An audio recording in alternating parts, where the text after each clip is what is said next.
Namaste. Namaste. Today I am with Dr. Niranjan again. So I have taken 4-5 podcast with him.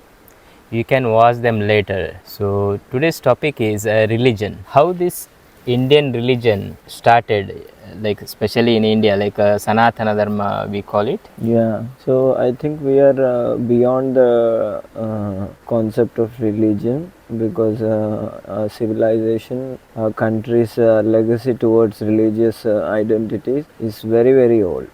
Like most of the religious deities, gods and goddesses, we can't date them. We can't say how old they are.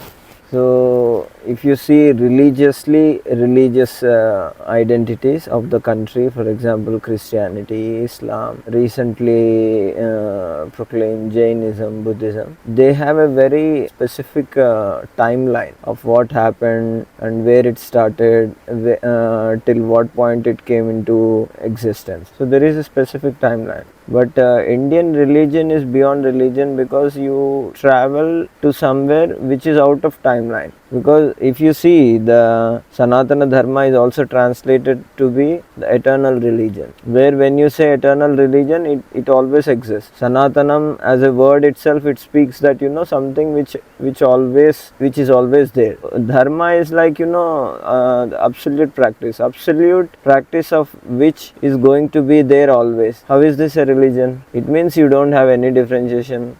That's why we started adapting many other religious nations also, countries of different identities also. Hinduism went into different countries, not forcefully. We never put the sword on anyone saying that this is my religion, you are supposed to follow this. Out of inspiration it has traveled, and it has traveled to many countries, more than 35-40 countries, we can proudly say.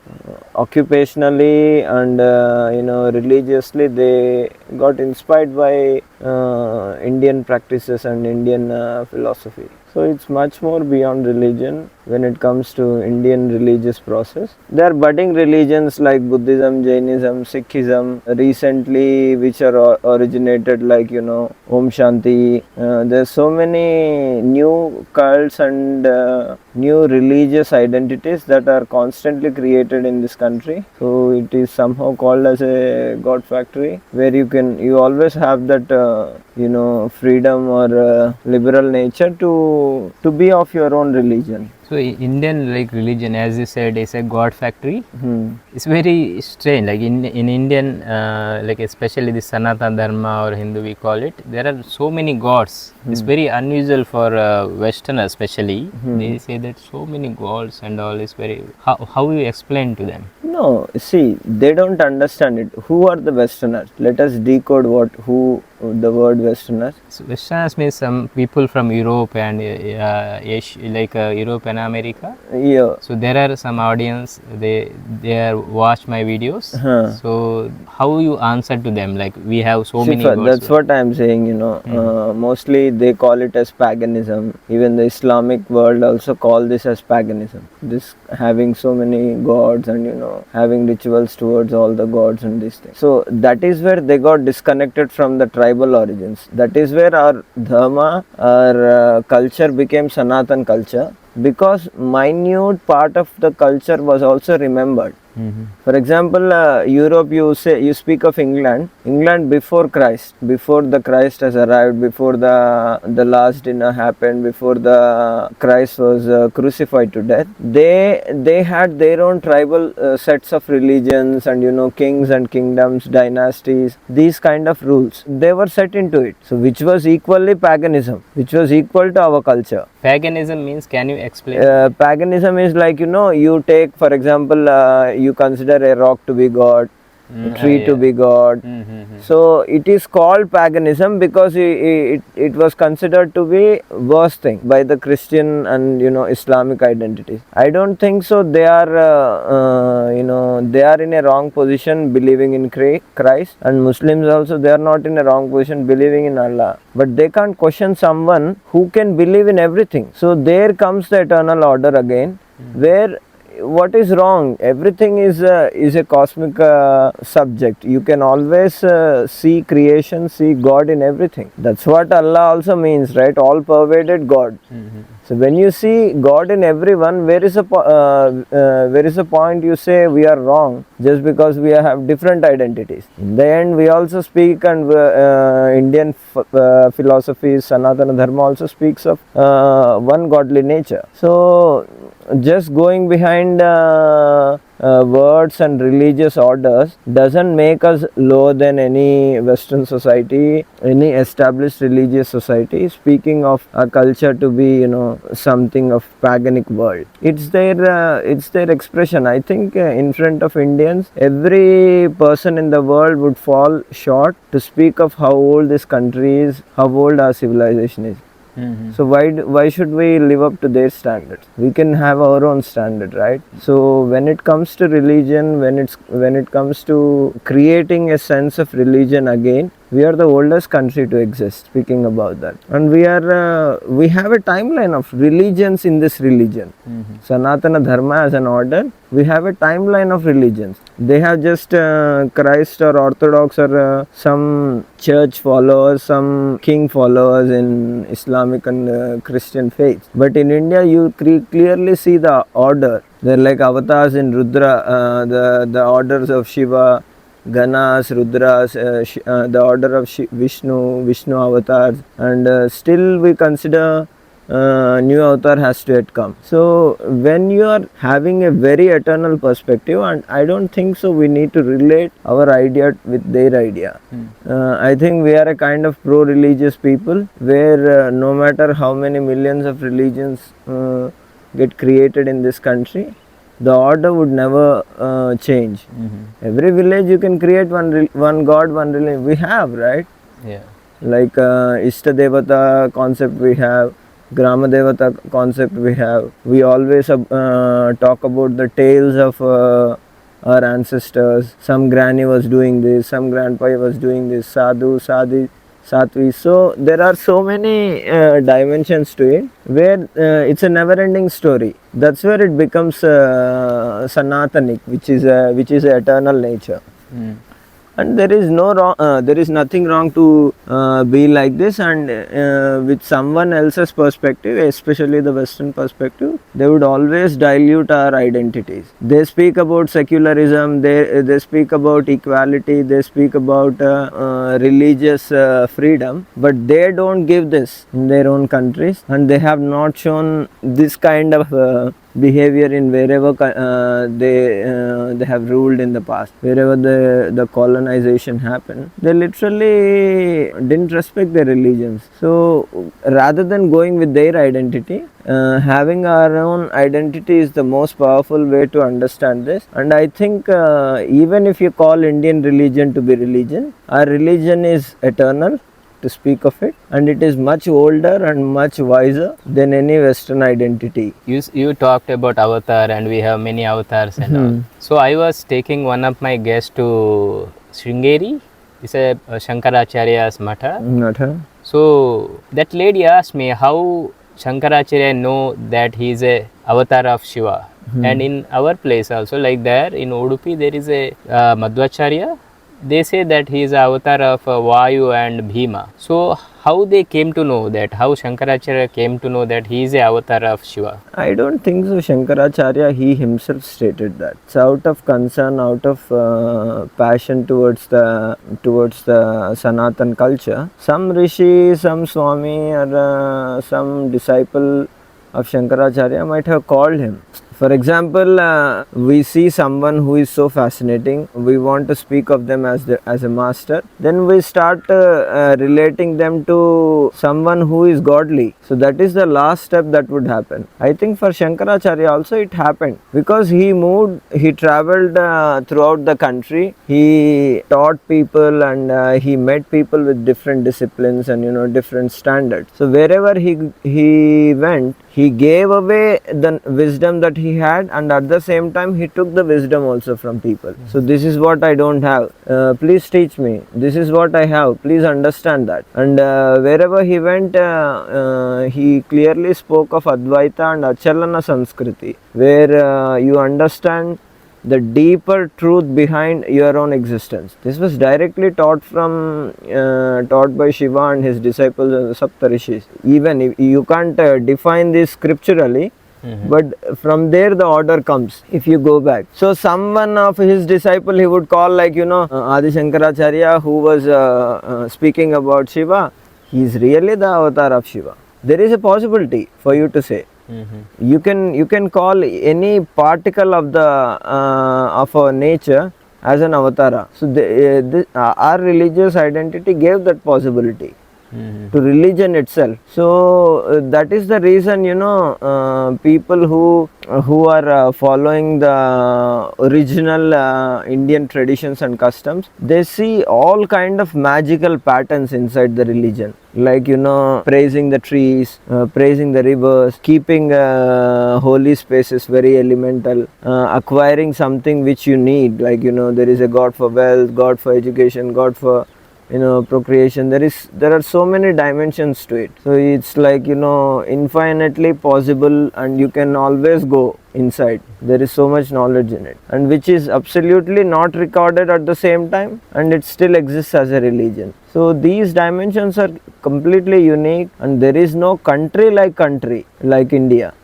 Like, there is no other country which literally so vast and so vibrant like India, because it is a reflection of its own culture, its own religious identities. So it reflects so diverse again.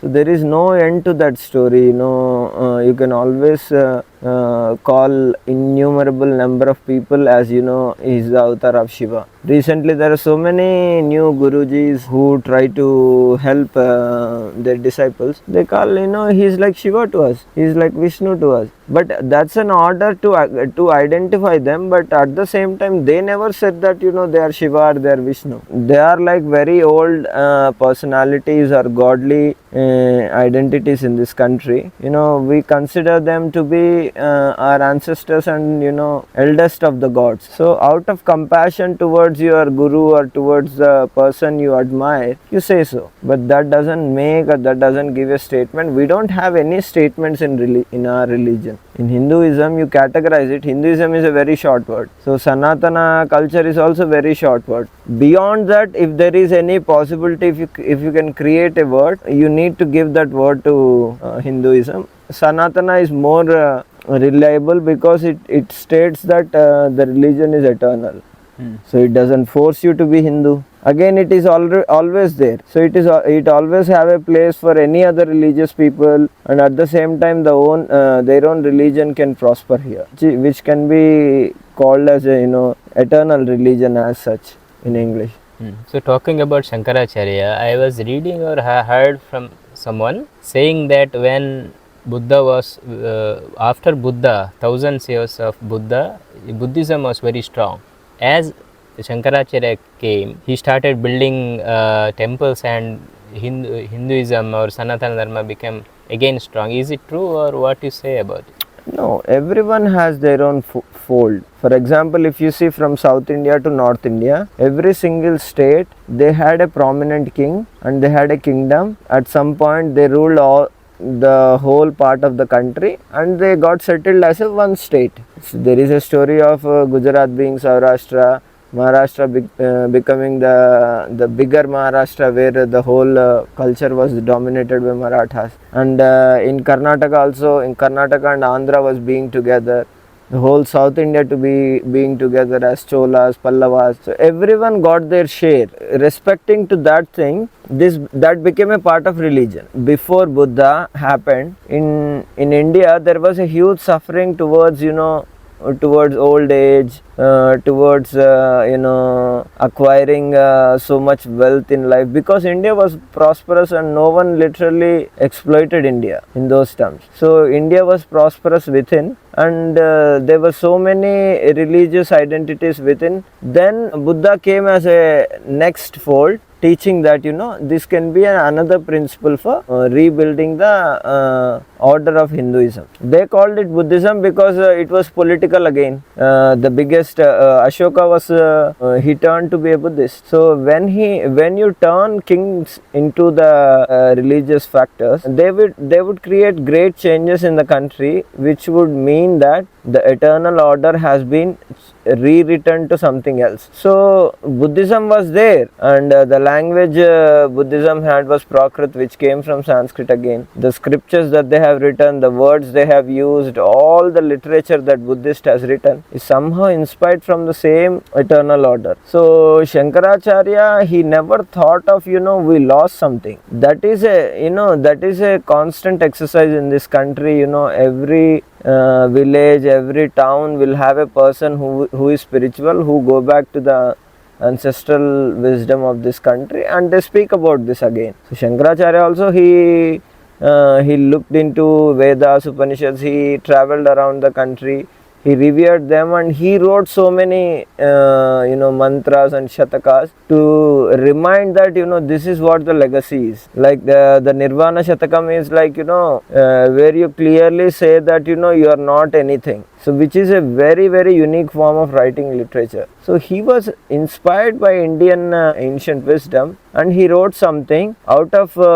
his curiosity towards the eternal order, which you can call as Indian religion. It became so beautiful, it is so philosophical, that just reading these things can bring you the wisdom of the country, can bring you the wisdom of what Shankaracharya taught of himself. So it's a different, all these things have a different dimension to understand, because when you see Shankaracharya to be a revered monk, you will always see that Buddhists were different, he is different. Everything is still together in this country. We have so many Muslims and Christians in this country, and so many different castes and subcastes. We still coexist, right? So the identities either they are religiously or geographically differentiated, they always stay together in a way to propagate the eternal order. So for the lack of words, we call it as eternal religion again, because that is also defined into the dimensions of religion. But the order is eternal, anything can come in, anything can go out. So you don't need to establish yourself against Buddhism. But they consider this to be as a bhakti movement. It was just revered by so many people, making them understand that Hinduism was not discriminatory in any sense. It was not pushing you to just read Vedas. That's a starting of everything. This is the knowledge that has been coming from centuries. So don't misinterpret them. At least try to understand them. So what is the difference between Hindu and Sanatana Dharma? Like there is a word called Hindu, we are Hindu, there is a fight going on, Hindu, Muslim, that's not? No, Hindu, I think lots of people, they told that Hindu is mostly came from Hindu. Hindu is like Indus Valley civilization, Indus River which is very crucial to Indian culture. So most of the outsiders who has seen this country, they seen from the other side of Indus. So this is mostly, I can say, it came post-colonial and post-Islamic invasion to this country. Before that it didn't exist. Before that, if you see in China, in Chinese you call India as Hindu. In Hindi, if you see, we call China as Chin, not China. Yes. So this is an Indian version of China. So after Himalayas, we used to consider that there is Chin, which later turned out to be China. And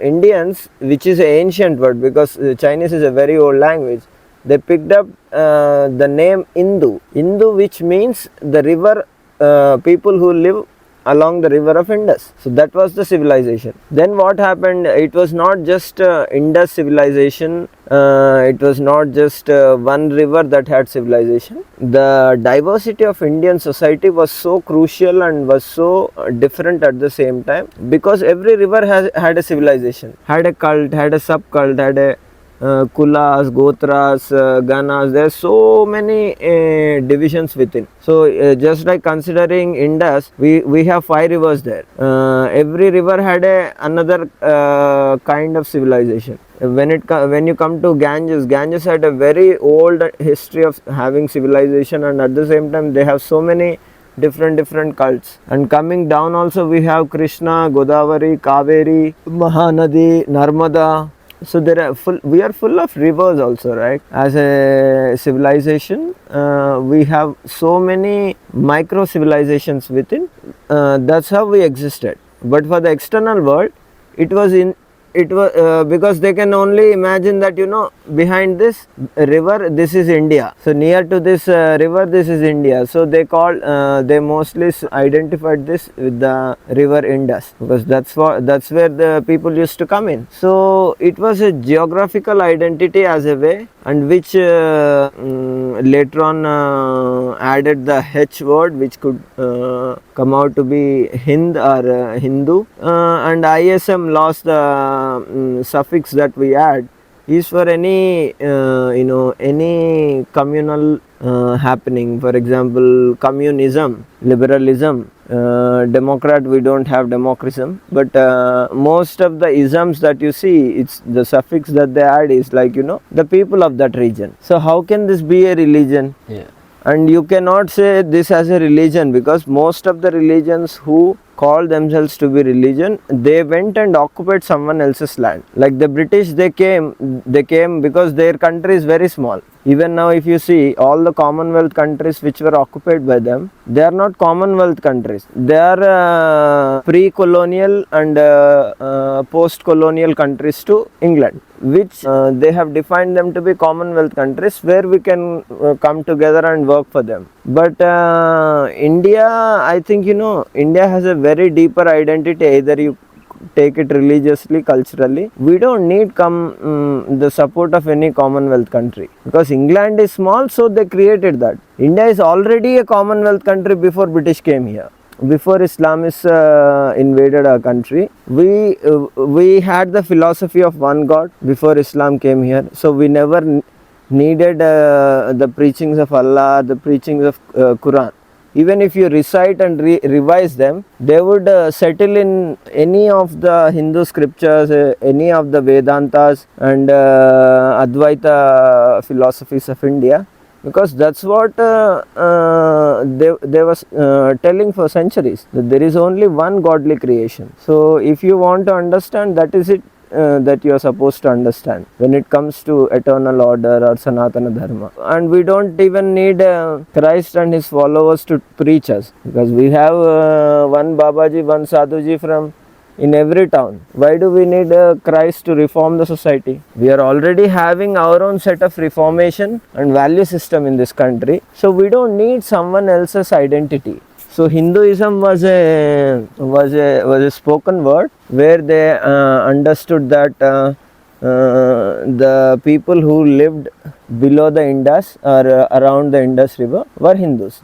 So they don't know, they call it as a religion. But internally speaking, we have so many micro civilization within the greater civilization, which created so much diversity to this country, which came out to be a macro religion, where the same word flows again. Now if you want to give a name, it is always said to be eternal religion. I think Hindu is a very smaller word. Come on, like in India there are bigger rivers than Indus. Yeah. So Indus you call, which is the name of this country, should be reinvented again, because every river and every state has a prominent river and culture and civilization which is attached to it. And present day Indus is in Pakistan. Yeah. So geographically speaking, we are just related to Indus river, and that's why the name Hindu came in. Otherwise it has no spiritual significance. And I think spiritual understanding of this country is to exist eternally, not to attach to some word or some philosophy or some religion which would